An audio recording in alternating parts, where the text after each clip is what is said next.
Facebook से लेके Tencent से लेके स्नैपचैट, माइक्रोसॉफ्ट, इवन एक बहुत ही बड़ा न्यूज़ है कि इवन यूट्यूब ने मेटावर्स पे अपनी नई यू कैन से जर्नी शुरू कर दी है। तो इतने बड़े बड़े ब्रांड्स आज मेटावर्स में आ चुके हैं। फेसबुक ने तो अपना नामकरण ही मेटा बना दिया है जस्ट टू एंडोर्स मेटावर्स। तो मेटावर्स आज टेक्नोलॉजी के जगत में जिसे कहते हैं वेब 3.0 यानी कि फोर्थ इंडस्ट्रियल रेवोल्यूशन लेके आया है। और मेटावर्स में मैं पहली इंडियन फीमेल आर्टिस्ट बन के एक ओरिजिनल गाना और म्यूज़िक वीडियो आज I am feeling very very happy कि दुनिया में मैं पहली इंडियन फीमेल आर्टिस्ट बन चुकी हूँ जिसने इसी मेटावर्स में पहला गाना एक म्यूज़िक वीडियो के साथ रिलीज़ किया है। गाने का नाम है लव यू मॉम। ये एक इंग्लिश गाना है और मैंने 12 फरवरी 2022 को ये गाना रिलीज़ किया मेटावर्स के नेक्स्ट मीट नामक एक डिजिटल प्लेटफॉर्म में। तो ये डिजिटल प्लेटफॉर्म क्या है और इंडिया की ऑडियंस थोड़ी नई है शायद इस चीज़ समझने में, तो क्या है और किसी को लॉन्च करना हो तो कैसे लॉन्च करें, क्या है, मतलब थोड़ा प्रोसेस इजीली बताएंगे दर्शक। सबसे पहले ये एक कल्ट है, ये एक आंदोलन है, ये एक क्रांति है जहाँ पर हम लोग म्यूजिशियंस ये कहते हैं कि हम लोग अभी सिर्फ और सिर्फ बड़े ब्रांड्स पे डिपेंडेंट नहीं है। आज अगर हम चाहें तो आज हम अपने म्यूज़िक का खुद NFT बना सकते हैं, उसको नॉन फंजिबल टोकन में कन्वर्ट कर सकते हैं और ऑडियंस के साथ हम लोग डायरेक्ट लिंक करके अलग अलग NFT प्लेटफॉर्म्स में उसको डायरेक्टली बेच सकते हैं। वैसे ही मेटावर्स एक ऐसा दुनिया है, ऑगमेंटेड वर्चुअल रियलिटी प्लेटफॉर्म है जहाँ पर mixed reality, augmented reality, virtual reality, इन तीनों के सहारे हम लोग अलग अलग अवतार के फॉर्मेट में कैरेक्टर्स बन के मेटावर्स में गाना रिलीज़ कर सकते हैं। मेटावर्स में हम लोग अपने प्रोडक्ट रिलीज़ कर सकते हैं। मेटावर्स में हम लोग खुद अलग अलग अवतार बन के लोगों के साथ इंटरेक्ट कर सकते हैं। हम चाहे तो यहाँ पर बैठे बैठे अमेरिका के बिल गेट्स के साथ 1-on-1 मीट कर सकते हैं। उनका अवतार और हमारा अवतार एक दूसरे के साथ एक ही कॉफ़ी टेबल पे बैठ के इंटरेक्ट कर सकता है। तो एक अलग ही टेक्नोलॉजिकल क्रांति है और दुनिया में, हमारे इंडिया में रिलायंस जियो ने, जियो प्लेटफॉर्म्स ने ऑलरेडी मेटावर्स पे एक बहुत बड़ा ऐलान कर दिया है कि फेसबुक के साथ साथ जियो भी अभी मेटावर्स में बहुत बड़े तरीके से आने वाली है। तो I feel really really great as the first Indian female artist to launch the first ever music in the platform of metaverse. और मेटावर्स बहुत ही इंटरेस्टिंग है। यहाँ पर लॉन्च करने के लिए आपको मेटावर्स प्लेटफॉर्म के साथ इनिशिएट करना पड़ेगा, उनके साथ कम्युनिकेट करना पड़ेगा और अगर आप चाहें तो आप अपने घर बैठे बैठे कॉन्सर्ट कर सकते हैं जो देश दुनिया में हर प्रांत के लोग उसी कॉन्सर्ट का हिस्सा बन सकते हैं। जब से लॉकडाउन शुरू हुआ हम लोग सब आइसोलेटेड हो गए, अपने घर में अलग अलग तरीके से हम लोग कैद हो गए, लेकिन मेटावर्स ने हमारा जोन को इतना बड़ा कर दिया कि घर में बैठे बैठे हम चाहे तो आज जस्टिन बीबर का कॉन्सर्ट एंजॉय कर सकते हैं, लेडी गागा का कॉन्सर्ट एंजॉय कर सकते हैं। जी हाँ, घर पे बैठे बैठे हम लोग वहाँ पर जाके पार्टिसिपेट कर सकते हैं, हम लोग वहाँ पर उछल कूद सकते हैं। तो एक ऐसा इंसान जो कभी हिल नहीं सकता है, जो व्हील चेयर पर बैठा है, वो भी मेटावर्स में आज जाके डांस कर सकता है अपना अवतार क्रिएट करके। तो मेटावर्स, मैं कह रही हूँ, web 3.0 that is the fourth revolution लाने का एक बहुत बड़ा ज़रिया है। तो दुनिया का ये नेक्स्ट टेक्नोलॉजिकल रेवोल्यूशन है। ये नेक्स्ट मीट के साथ आपने एक तरह से बॉन्डिंग की है या टाइप किया है, ये क्या है? और जैसे कि मुझे आपका गाना या हम सभी ऑडियंस को देखना हो आपका गाना, तो हम कैसे इस मेटावर्स में देख सकते हैं? जी, सबसे पहले मैं नेक्स्ट मीट के CEO पुष्पक जी का बहुत बहुत तहे दिल से शुक्रिया अदा करना चाहती हूँ कि दे हैव एनेबल्ड, इतना बड़ा एक म्यूज़िक लॉन्च को उन्होंने एनेबल किया है। उनके पास वो टेक्नोलॉजी मौजूद है कि वो अपने प्लेटफॉर्म में एक से हज़ारों लोगों को कॉन्सर्ट में इनवाइट कर सकते हैं। और मेरे कल के मेटावर्स के म्यूज़िक लॉन्च में बहुत सारे लोग अवेलेबल थे, आप उस वीडियो में देख सकते हैं। और चाहे तो मेरा जो अगला कॉन्सर्ट होगा वहाँ पर भी आप सब, जी हाँ, आप सब पार्टिसिपेट कर सकते हैं, मेरे सारे ऑडियंस, सारे दर्शक पार्टिसिपेट कर सकते हैं। इतना इंटरफेस है आज के टेक्नोलॉजी के साथ। मैम, आपसे ये भी जानना चाहेंगे, love you mom, this is the first title and this song is dedicated to your mother. Tell us more about the thing, like history of this song. जैसे कि हमने पता चला कि अब बचपन में आपने शायद ये गाना डेडिकेट किया था मम्मी, थोड़ा बताइए सर। मैं बेसिकली बहुत छोटी थी, मैं you can say my first written song, my first original written song यही गाना है। जो मैं 3rd स्टैंडर्ड में पढ़ती थी तो हमारे स्कूल में एक बार एनुअल डे था, तो सब बच्चे अपने पेरेंट्स के लिए कुछ ना कुछ बना रहे थे, तो मैंने मेरी माँ को देख के ये गाना डेडिकेट किया था।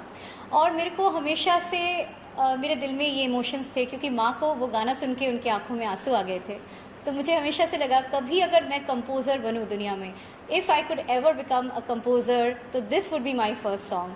तो आज क्योंकि मम्मी का बर्थडे आने ही वाला है और कल वैलेंटाइंस डे है, तो मैंने सोचा क्यों ना मम्मी को ट्रिब्यूट देके और इस दुनिया के सारे माँओं को ट्रिब्यूट देके ये गाना मैं रिलीज़ करूँ, लव यू मॉम। और इस गाने में आप अगर सुनेंगे, उसमें एक लिरिक्स है, ओ माँ आई नीड यू।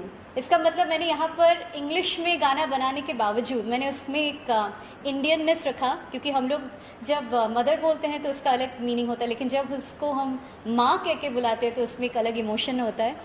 तो आप गाना सुनिए, आपको बहुत बहुत अच्छा लगेगा। दिल से बनाया है, सारे माँओं के लिए बनाया है।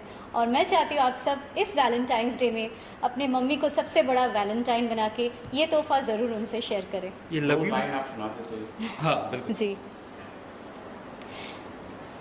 Something is important, mother. Ha ha ha ha. Something is important, mother. That is you. If you leave me, I can't live for seconds few. Something is important, mother. That is you. If you leave me, I can't live for seconds few. In the heaven, oh mother, mother, take me with you. In the heaven, oh mama, please take me with you. You're my everything that I need. You're my everything that I need.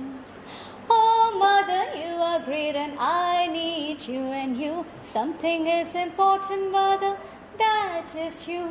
If you leave me, I can live for seconds few.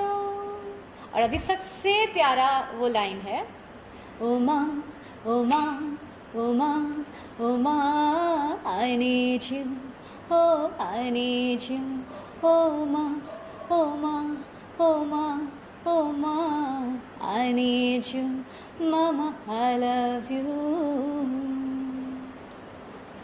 दर्शकों को ये गाना कहाँ देखने को मिलेगा? They want to see Love You Mom song. ये गाना आप सभी को मेरे YouTube चैनल विनी डायरीज़ में देखने को मिलेगा। और ये मैंने इसका ओरिजिनल वर्जन भी आज रिलीज़ किया है, लेकिन इसका जो पहले दिन का मेटावर्स रिलीज़ हुआ था वो भी मेरे YouTube चैनल में आप सब देख सकते हैं। विनी डायरीज़, VINNIE DIARIES, इस YouTube प्लेटफॉर्म में। इसके अलावा you also do rapping, like ji तो हाँ। हम चाहते हैं कि रैपिंग में भी कुछ दर्शकों को कुछ जी लाइक। हाँ, मैं बहुत ही खुश हूँ आप सभी से ये शेयर करने के लिए कि मैं पहली दुनिया की बंगाली फ़ीमेल रैपर बन चुकी हूँ। और मेरा पहला जो रैप था, जो मैंने 2019 में आज ही के दिन रिलीज़ किया है, देखिए ये एग्जैक्टली इसको आप कोइंसिडेंस कह सकते हैं, भगवान जी का आशीर्वाद कह सकते हैं। आज के दिन जो मेरा रैप रिलीज़ हुआ था वो 3 मिलियन के आसपास, ऑलमोस्ट 2.9 मिलियन बन चुका है। आज वो अमेज़ॉन प्राइम में है, स्पॉटिफाई में है, एप्पल म्यूज़िक में है और जियो में है। हर जगह दुनिया में वो गाना सुपरहिट हो चुका है। गाने का नाम है अपना टाइम आ गया और ये एक ओरिजिनल रैप था, ये वुमेन एम्पावरमेंट पे था। तो आप चाहे तो मैं 2 लाइन इसका सुना सकती या हूँ। जी।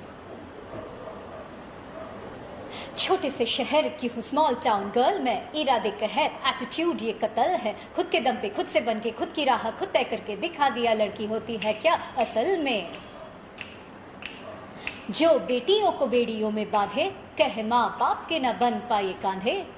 जानते नहीं किस मिट्टी की बनी हूँ मैं, मिट्टी में मिला दूँ जिसको आना है आन दे। एक सोई सी चिंगारी में आग बनती जारी में, खेल नाना मुझसे अच्छे अच्छों की हूँ फाड़ी में। लड़की हूँ संस्कारी घटिया सोच को दफनारी, तुम अच्छे हो तो प्यारी बुरे लोगों की शिकारी में। क्यों? क्योंकि अपना टाइम आ गया, अपना टाइम आ गया। तू बंदा मुर्दा आया था, अब जिंदा आग लगा गया। अपना टाइम आ गया। Thank you very much. And you are already famous as Meme Bao in Bengal, West Bengal. Just tell us about that. और अभी आगे की जर्नी क्या क्या रहेगी आपकी? मैं तो सबसे पहले मेरे बंगाली दर्शकों को थैंक यू बोलना चाहूँगी कि उन्होंने मुझे मेम बहू सीरियल में ब्रिटिश किरदार कैरल ब्राउन के रूप में बहुत अच्छे से सराहा है। और पिछले कुछ सालों तक मैं डिज़नी हॉटस्टार में और स्टार जलसा के पर्दे में थी। हमारा पहला सीरियल जो कि स्टार टीवी का सीरियल जो कि यूरोप में शूट हुआ था वो था मेम बहू, और उसमें एक फॉरेनर का किरदार प्ले करके बहुत ही अच्छा लगा था। वर्ल्ड टूर हुआ था हमारे साथ बहुत सारे आर्टिस्ट का, और एक इंटरनेशनल एक्सपोजर मिला था वहाँ पर। उसके बाद right now I have been a part of a technology brand, और मैं करेंटली एक बहुत ही बड़े टेक्नोलॉजी ब्रांड के साथ जुड़ी हुई हूँ। मैं मेटावर्स पे बहुत सारा रिसर्च कर रही हूँ, और डिजिटल वर्ल्ड में आप कह सकते हैं वर्चुअल वर्ल्ड में virtual reality, augmented reality, mixed reality और मेटावर्स को लेके काफ़ी सारा बड़े लेवल पे रिसर्च और उसके ज़रिए एजुकेशनल एक कंटेंट बना रही हूँ। और साथ ही साथ म्यूज़िक मेरे बहुत सारे आने वाले हैं। लास्ट टाइम आपने मुझे शान के साथ बॉलीवुड के एक बहुत ही पॉपुलर म्यूज़िक वीडियो में देखा है, तू मेरा रब है दिल का मज़हब है। तो मेरी बॉलीवुड के डेब्यू शान, जो कि हम सभी के चहीते सिंगर है, उनके हाथों हुआ है। फिर बॉलीवुड में बहुत सारा फ्रेश आर्टिस्ट के लिए और फ्रेश वॉइसेस के लिए आज के डेट में स्कोप है, और मैं चाहूँगी कि बॉलीवुड हम सभी न्यू आर्टिस्ट को, न्यू कलाकार को एम्ब्रेस करें। साथ ही साथ टेक्नोलॉजी ने आज आर्टिस्ट को बहुत ज़्यादा फ्रीडम दिया है कि हम लोग आगे भी बहुत सारा नए इनोवेशन को लेके आए और एक एक करके हिस्ट्री बनाए। तो मेरा अपकमिंग प्रोजेक्ट, मैं एक अपकमिंग लव सॉन्ग बनाने वाली हूँ जिसका नाम है दिल के करीब आओ ना, धड़कन में समाओ ना, तुमने जो ख्वाब दिखाया है उसे निभाओ ना। ये गाना भी मैंने ऑलमोस्ट 1 साल पहले लिखा था, उसका अभी कॉम्पोजिशन चल रहा है, और वो भी मैं चाहती हूँ पहला लव सॉन्ग मेटावर्स में ही रिलीज़ हो, तो उसका भी प्रेपरेशन चल रहा है। उसके लिए मैं कॉन्सर्ट के लिए तैयार हो रही हूँ, और साथ ही साथ एक ओरिजिनल रैप गाना मेटावर्स को लेके बनने वाला है, उसी की अभी प्रेपरेशंस चल रही है। तो मेटावर्स को लेके बहुत सारा नयापन चल रहा है, लेकिन साथ ही साथ मैं मेन स्ट्रीम म्यूज़िक में भी बहुत सारा काम कर रही हूँ, और उसमें आप मुझे बहुत सारे न्यू कलाकार के साथ कोलैबोरेशन में देखने वाले हैं। इंडिपेंडेंट मेरे 4 म्यूज़िक आने वाले हैं, और हाँ, देखते हैं ऊपर वाले की मर्ज़ी से अगर बॉलीवुड को मेरा आवाज़ या अंदाज़ पसंद आया तो यू नेवर नो। मैम, आप सिंगर, लिरिसिस्ट, कंपोज़र, अब और क्या नया आपसे हम एक्सपेक्ट कर सकते हैं? सबसे पहले तो मैं ये कहना चाहती हूँ कि मैं कंप्लीट आर्टिस्ट हूँ, ना कि मैं सिर्फ एक एक्ट्रेस हूँ या सिंगर हूँ। आई फील जो आर्टिस्ट होता है उसके अंदर क्रिएटिविटी होती है, वो अभी अपने आप को कभी बांध के नहीं रखता है। तो मैं भी कभी लाइफ में बांध के या कभी कोई कंपार्टमेंट में रह के नहीं रहना चाहती हूँ। I always want to grow, I want to explore. मैं मेरे सारे क्रिएटिव चैनल्स को खोलना चाहती हूँ, जहाँ जहाँ से माँ सरस्वती की कृपा है, मैं वो सारे एरियाज़ को एक्सप्लोर करना चाहती हूँ। तो अभी आप देखिए जिस प्लेटफॉर्म में मैं अभी हूँ, टेक्नोलॉजी प्लेटफॉर्म है, वहाँ पर मैं राइटिंग से लेके, रिसर्च से लेके, कंटेंट क्रिएशन से लेके उसका प्रोडक्शन वो भी संभाल रही हूँ। साथ ही साथ जब म्यूज़िक की बात आती है तो उसका ओरिजिनल टोन टेक्सचर कैसा होगा, उसका कॉम्पोजिशन, उसका लिरिक्स, उसमें कैसी फील होनी चाहिए। मुझे लगता है जब हम लोग खुद खाना बनाते हैं तो उसमें स्वाद अलग होता है। So I feel creating something from zero or from scratch is like creating your own baby। तो मेरे लिए मेरा जो भी सृष्टि है वो मेरा अपना खुद का बच्चा जैसे है, तो मैं अपने बच्चे को अपने तरीके से बनाती हूँ। And I am a creator, I can call my self an artist creator. तो आप मुझे कभी एक्ट्रेस बना सकते हो, कभी सिंगर बना सकते हो, कभी रैपर बना सकते हो। मैं क्रिएटिविटी के लिए हमेशा रेडी हूँ। Ma'am, you also belong from A royal family. आपके पेरेंट्स किस तरह से आपकी ड्रीम्स को सपोर्ट करते थे, बताइए ज़रा ऑडियंस को। Thank you so much. आपने मेरे परिवार के बारे में आज सबके सामने जिक्र किया। जी हाँ, मैं महाराजा कृष्णचंद्र राय फैमिली से बिलोंग करती हूँ। मेरी मदर, जिनके नाम पे आज मैंने ये गाना डेडिकेट किया, वो एक्चुअली उस फैमिली से बिलोंग करती हैं। So my mother is a real blue blood, she is actually a princess. और आई फील रियली रिस्पॉन्सिबल, क्योंकि एक महाराजा फैमिली के जो आज के वंशज होते हैं, कहीं ना कहीं उनका कंपैरिजन उनके फोरफादर्स से, एंसेस्ट्री से होता है।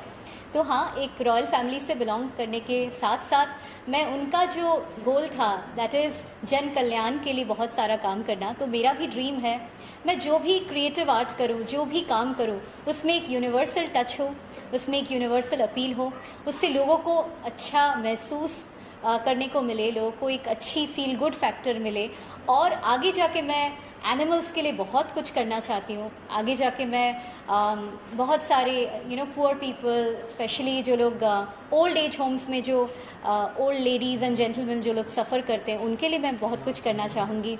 मैं अनाथ बच्चों के लिए बहुत कुछ करना चाहती हूँ। तो मेरे पेरेंट्स मेरा विज़न समझते हैं और उनको पता है कि मैं ये सब जो अपनी ग्रोथ के लिए कर रही हूँ, ये सिर्फ मेरे पर्सनल स्वार्थ के लिए नहीं है, आगे जाके इसका बहुत बड़ा पर्पस है। मैं एक बहुत बड़ा फाउंडेशन खोलना चाहती हूँ जिसमें मैं सारे एनिमल्स को उनका टेक केयर करने के लिए अवेयरनेस कैंपेन क्रिएट करना चाहती हूँ। तो मेरे पेरेंट्स, मेरे जितने रिश्तेदार हैं, मेरे जितने रिलेटिव्स हैं, एंटायर रॉयल फैमिली सपोर्ट्स में, उनको पता है कि आगे जाके ये सिर्फ बिगिनिंग है। जिस दिन मुझे एक आवाज़ मिलेगा तो मेरी आवाज़ से हमेशा कल्याणकारी वाइब्स ही निकलेगी, because I feel I should be true to my name. Actually my forefathers had given me a name, जो मेरे पूर्वज थे उन्होंने मुझे कल्याणेश्वरी कह के बुलाया था। तो मैं चाहती हूँ मैं कल्याणकारी काम ही करूँ पूरी लाइफ में। मैम, आपके फैंस को क्या कहना चाहेंगी, any message to your fans? मैं अपने सारे दर्शकों को दिल से हैप्पी वैलेंटाइंस डे विश करना चाहती हूँ। एक दूसरे का साथ दीजिए, मम्मी पापा को हैप्पी वैलेंटाइंस डे बोलिए, उनको दिल से प्यार कीजिए और अपने अपने वैलेंटाइंस के साथ प्यार मोहब्बत शेयर कीजिए, बिकॉज कल एक बहुत ही स्पेशल डे है। और कल के वैलेंटाइंस डे के ओकेजन के लिए मैं आप सभी को मेरा ये love you mom song dedicate करना चाहती हूँ to all the mothers on this planet. सारी माओं को मैं ये गाना डेडिकेट कर रही हूँ ताकि आप सब अपने बच्चों के साथ ये गाना सुन के उनकी भी दिल की फीलिंग समझें, क्योंकि हम अपने माओं को बहुत ज़्यादा प्यार करते हैं।